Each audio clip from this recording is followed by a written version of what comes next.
Halo para pendengar, dimanapun kalian berada. Setelah 1 bulan berlalu, gua rasa sudah waktunya untuk ngebuat konten Gintama Part 2. Kalau kalian baru aja datang ke playlist ini, gue sangat menyarankan untuk nonton Part 1 dulu, karena di sana akan ada disclaimer panjang lebar. Nah, di video sebelumnya, sepertinya gue terlalu optimis karena mengira 75.000 view adalah target yang mudah jika gue ngebahas Gintama. Jadi untuk video kali ini cukup 40.000 view saja. Nanti kalau udah 40.000 view, silakan tagih gue untuk bikin part 3-nya. Oh iya, sebelum gue mulai, gue mau koreksi dulu salah satu detail di part 1. Banyak yang bilang kalau scene ketika Kagura dan yang lain lagi masak, itu bukan mengambil referensi ke Shenlong, tapi mengambil referensi ke anime jadul Cooking Master Boy.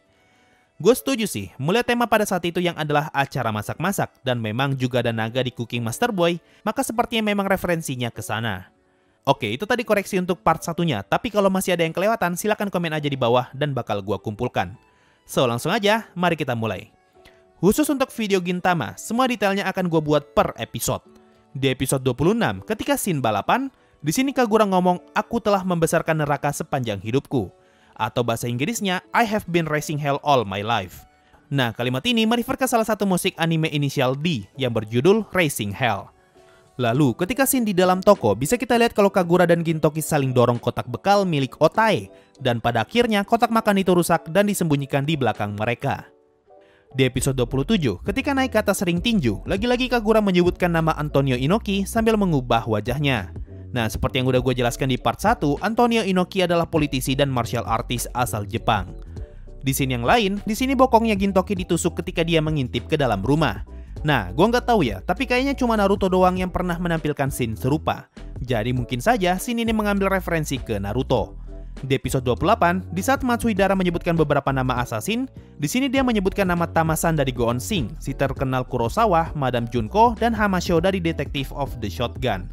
Dari keempat nama itu, gue cuma ketemu 2 nama doang, yaitu Madame Junko dan Kurosawa. Tapi gue nggak tahu ya, benar atau tidak referensinya, karena kalau gue cari di Google, Madame Junko adalah peramal.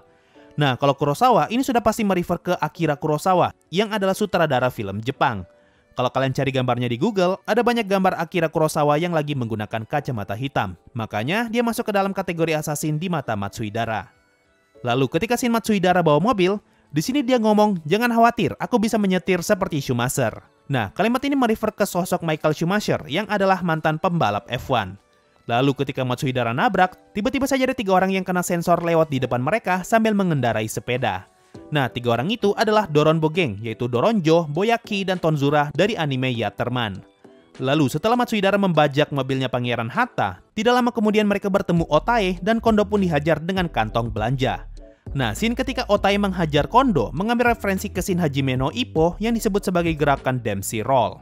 Kemudian setelah dari sini, kita diperlihatkan Kagura yang lagi nongkrong dengan para gelandangan.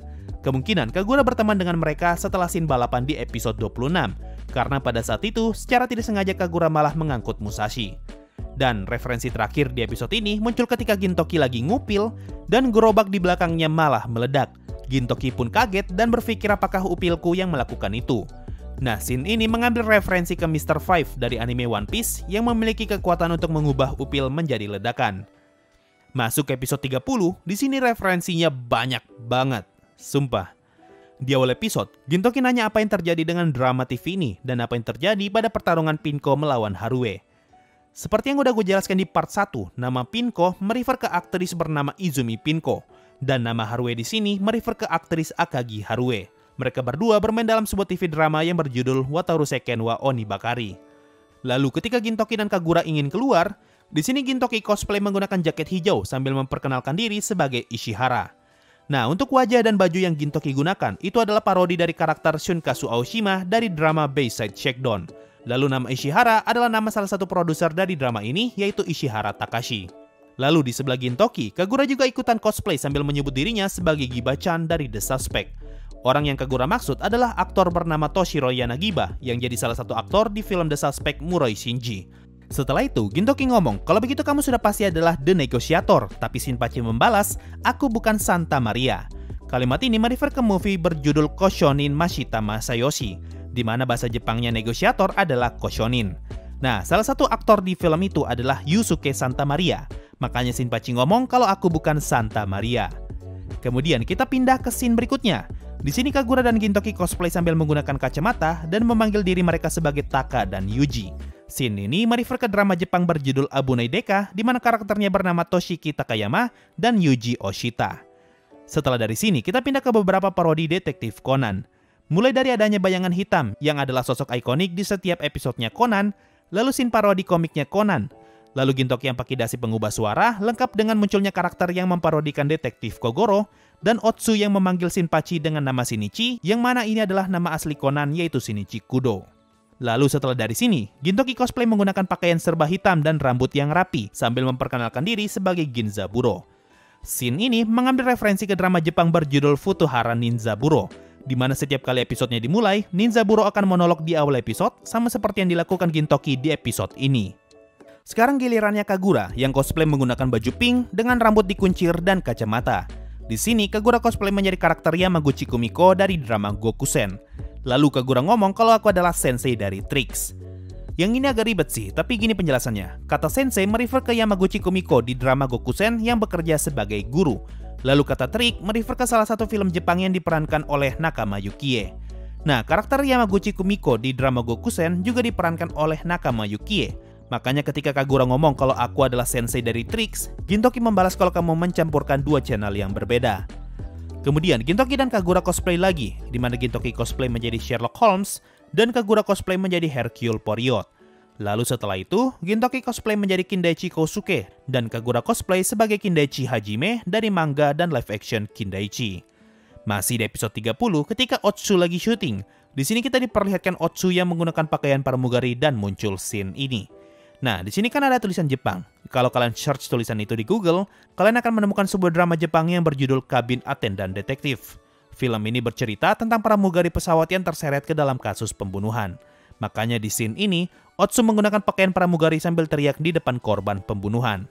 Scene berikutnya, di saat Gintoki dan Kagura mencoba mendebak siapa pelakunya, di sini ada satu karakter yang dipanggil dengan sebutan Tamasan, dan dia memperkenalkan diri sebagai storyteller.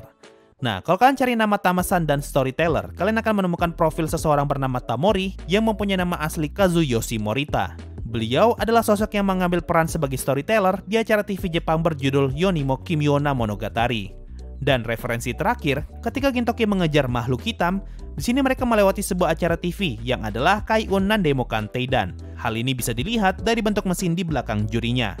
Lanjut ke episode 32, ketika scene flashback anaknya Banzo, kita diperlihatkan beberapa poster di dalam kamarnya. Nah, kalau kalian perhatikan, di sini ada parodi posternya Evangelion dan posternya Gundam. Masuk ke episode 33, di sini Gintoki mengeluarkan palu dengan tulisan 100 ton. Nah, scene ini bukan mengambil referensi ke palunya Usopp di One Piece, bukan, tapi lebih jauh lagi, yaitu dia mengambil referensi ke palunya Kaori dari anime City Hunter. Lalu di episode ini, Gintoki kedatangan dua alien tukang kayu yang nantinya diminta untuk ngebuat kastil melayang. Nah, di sini alien itu ngomong Tenku no Shiro, yang adalah bahasa Jepangnya Castle in the Sky. Kalimat ini merefer ke salah satu movie buatan studio Ghibli, yaitu Laputa. Lalu, ketika reporter ingin masuk ke dalam rumah, di sini dia menekan sebuah tombol yang membuat rumah itu terbang. Tombol itu memiliki corak dan bentuk yang mirip seperti kalungnya Shia. Ini adalah kalung yang terbuat dari bahan bernama volucite dan ini yang jadi alasan kenapa Laputa bisa terbang.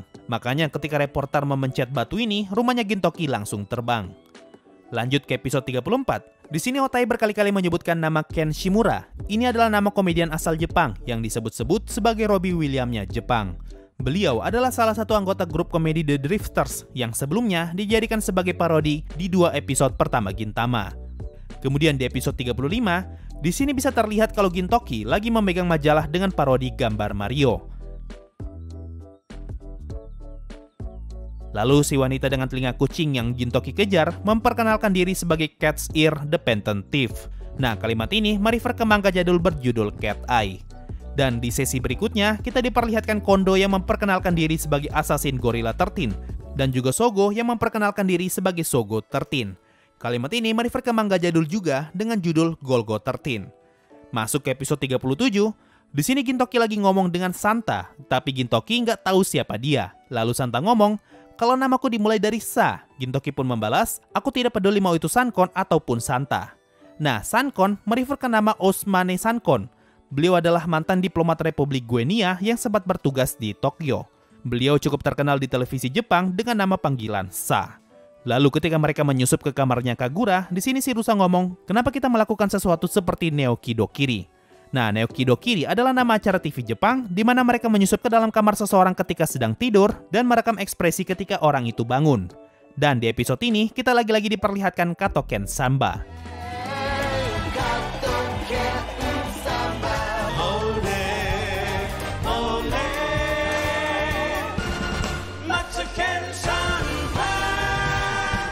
Lanjut ke episode 39. Ketika Kagura menawarkan makanan, para preman ngomong mau itu because of course aku tidak peduli. Nah, kata of course merefer ke nama band rock asal Jepang yaitu Of Course.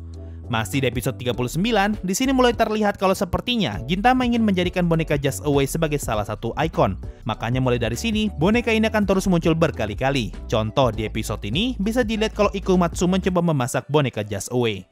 Dan detail terakhir, di episode 40, kita diperlihatkan cuplikan film berjudul Alien vs Yakuza. Judul film ini merefer ke film Alien vs Predator, di mana dalam film ini nama predatornya adalah Yakuza, yang akhirnya diplesetkan Gintama menjadi Yakuza. So itu tadi semua detail referensi dan easter egg yang berhasil gue temukan setelah maraton Gintama dari episode 26 sampai 40. Untuk part 3-nya, kemungkinan hanya akan berisi referensi dari episode 41 sampai 50. Karena episode 50 punya referensi yang sama banyaknya dengan episode 30. Bahkan lebih banyak. So, sampai jumpa di part 3 nanti kalau video ini berhasil mencapai 40.000 viewer. So, mungkin itu saja untuk video kali ini. Makasih semua yang sudah mendengarkan sampai di titik ini. Sampai jumpa di video berikutnya. Dan bye-bye.